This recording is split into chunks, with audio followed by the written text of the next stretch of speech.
I want to introduce the lifeblood of the industry coaches, Steve Truitt, who is a host, a certified life coach. So Steve's a published author. In fact, his book, Stop Waiting for Permission, hits bookstores today, and I love that title. Never give up! Woo! Life coach Steve Truitt.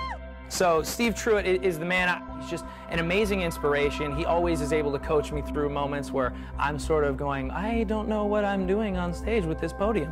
And he's like, focus. And so I'm delighted to welcome Steve to explore how we can maximize relationships. So he's my own little Yoda. I just want to bring up Steve Truitt. So Steve. Thank you. Thank you. Thank you. Stories move and they touch and they inspire people. I love telling them, especially when someone's moved, touched, and inspired toward taking action. It's something that I call being in the conversation. What does that mean? Well, being in the conversation means I want to take an action, and so I'm going to put it out there in reality through language. I'm going to remind everybody that this is what I'm up to, this is what I'm doing. I think I'm going to go run a marathon next year. That's my conversation. So I get a coach, and my coach is going to help me. He's going to remind me while we're in the same conversation together, get out there and run 5 miles tomorrow. Make sure by next week you've done 15. Being in the conversation. What's another example of a conversation? How about the power of one? What's the one thing that you can do to improve your productivity, your performance, your life, your happiness? That's what being in the conversation means. And you can't do it alone. Sure, you can have the conversation with yourself, but people will think you're nuts. You're walking down the street, you're talking to yourself. That's what Bluetooth is for. It's language that gives us our reality. That's how we see the world. And so our brains are constantly filtering out the stuff that doesn't serve us, that doesn't work for us, including positive messages if that's what we need to hear. But we're filtering it out because we're listening for the negative, or for whatever serves our story. And is there anything stopping you right now from having what you want in your life? Anybody? Pay me any compliment you want. Oh, thank you. Oh, sorry, I got lost in that. Wait, let me start over. Why is it impossible?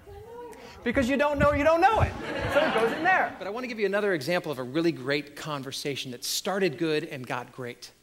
In 1961, when John F. Kennedy said, we're going to go to the moon, NASA freaked out. They didn't even know how they were going to get there. And he said, we need to do it by the end of the decade. 9 years, 8.5. They hadn't even gotten a man into orbit yet. And Kennedy said, we're going to land a man on the moon and bring him home safely.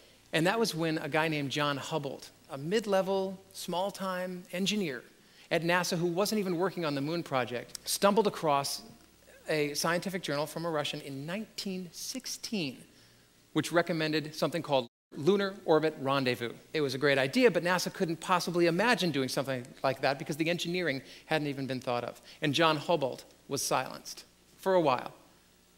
But he kept at it. He was committed. His conversation was, we're going to the moon. That's what Kennedy said. I want to get there. I'm in the conversation. And this tiny little idea that never had a chance of making it, Lunar Orbit Rendezvous, 8 months later was selected by NASA as the way to go to the moon. And this insignificant scientist, John Hubble, became the man who got us to the moon in 9 years. That's a conversation.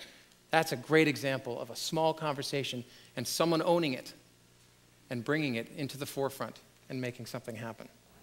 You begin to put back out what you think you are or what you think you deserve back into the world.